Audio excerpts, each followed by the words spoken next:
দেখুন দেবাশিসের ইনজুরির ছবি হয়তো আপনারা সবাই দেখেছেন, কিন্তু দুঃখের সাথে জানাচ্ছি যে মানে ওনার ইনজুরিটা খুবই আর কি ক্রিটিক্যাল স্টেজে আছে। কর্নিয়াতে ইনজুরি আছে, রেটিনাল ইনজুরি আছে, একটা মাইনর সার্জিক্যাল প্রসিজার হয়েছে, কিন্তু এখনো ভিশন ফিরবে কিনা সেটা নিয়ে কিন্তু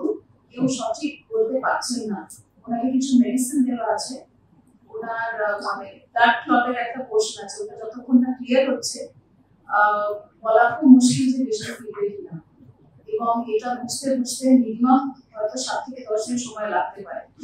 ফলে এখন আমরা সবাই আর কি সব রকম চেষ্টা করছি যাতে মেডিকেল ফেসিলিটি এবং মেডিকেল ট্রিটমেন্ট যা যা করা দরকার ওর ভিশনটাকে ফেরানোর জন্য আমরা সেটার উপর আগে ফোকাস করছি। হ্যাঁ, ও যখন আরেকটু স্টেবল হয়ে যাবে, কারা এই ইনজুরির সাথে যুক্ত, কারা এরকম একটা জঘন্য কাজ করলো,